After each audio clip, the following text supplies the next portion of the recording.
Welcome to a no intro guide on how to make money in Into the Radius. Let's get started. Firstly, always make sure that you have as many missions selected as you can every time you go into the Radius. You don't have to complete all of them, but doing so gives you the opportunity to complete them while you're out there. Note that you can re-roll a mission as many times as you want, as there is no penalty for aborting them, so you can re-roll them until they are all in the same area. When you go to do your missions, you do not need to take an entire arsenal with you unless you're going to Kolkazaria or Pachor's Castle. It is perfectly viable to just take a pistol or just take one rifle with you and no pistol. Doing so will mean that you have less weight on you, which means that you can carry more loot back to base. Remember though that not playing the game is the least profitable thing you can do, so it is important to remember to actually have fun while you're chasing and feeding that greed. So if you want to take a lot of guns with you, just do it. Once you leave to go do your missions, what you are carrying is everything you're gonna have, so it's important what you have with you. And it's also very important that you don't have too much. I would recommend that you bring your gas mask everywhere you go, so that if there's an opportunity for you to get artifacts, or there might be gas, you can always get them, as it is always extremely profitable to get artifacts. I would recommend that you take all of the regen artifacts and the healing injectors out of your backpack, and then put only what you need in there,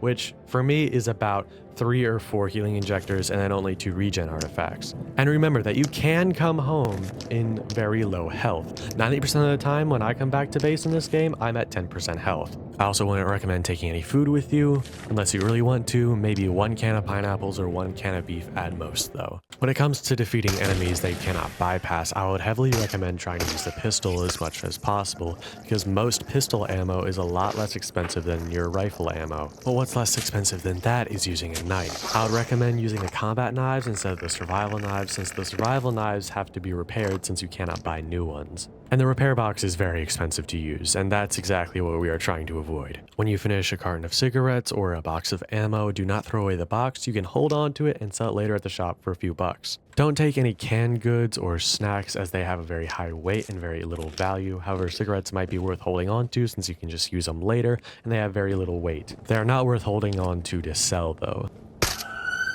I would also not recommend bringing any snacks with you to begin with, or buying any, since they have a good bit of weight to them. The most efficient way to restore your hunger is to smoke. Note that you do not have to have all 5 of the main food groups in your diet in this game, and you cannot get cancer, so you can live completely off of cigarettes and sunflower seeds like a true Eastern European. Pistols are usually worth keeping a hold of, since you can clean them up at home and sell them for a good bit of money, with the exception of the PM, which only sells for like $100. Equipment such as the weather monitor and the photo trap are usually pretty good to bring in your bag, but I'll talk more about them in a minute. Grenades are pretty clunky and they don't always work very well. However, they are pretty fun to use, and the #1 rule of being a pirate is to have fun. If you want to use grenades though, I would only use the ones that you find in the Radius, and don't buy any because they have a little bit of a price tag to them, and like I said, they're a little clunky and inefficient. Anomaly clusters, especially large ones with multiple artifacts in them, are always worth going inside to collect the artifacts in. I would like to mention that you can continue smoking while you have a gas mask on, which doesn't make much sense to me, but it's pretty cool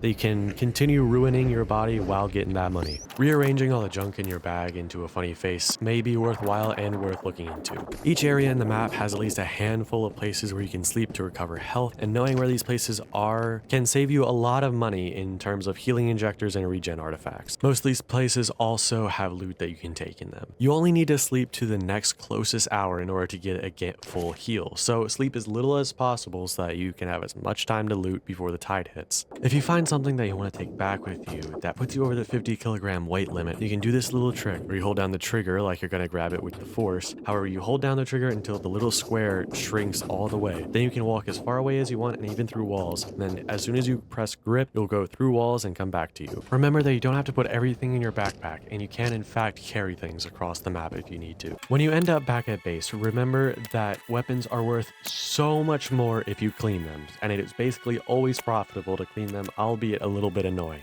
Now it's time to talk about the priority of what things you should be looting and the triage of which things get into your backpack first. Very generally speaking, it is better to prioritize artifacts over UNPSC equipment, as they very generally have a higher value and less weight. Especially the weather monitor, which weighs 3 kilograms, which is as much as 7.5 gas masks. Like I said before, pistols are generally a good investment in terms of value to weight ratio. There are some items that you're going to want to collect and loot not so that you can sell them, but so that you don't have to buy them. These items are the healing injectors and the cleaning spray. To demonstrate how much the value of a weapon goes up when you clean it, I sold both a dirty PPSH and one that I had cleaned, and the difference was about $172. I then sold everything else that I had gathered and felt a little tiny glimmer of happiness for the first time since my girlfriend left me. Suppressors in this game can only be repaired by the repair box, which means that they're very expensive to maintain. So if you go for a sort of sniper playstyle and like to shoot things from far away,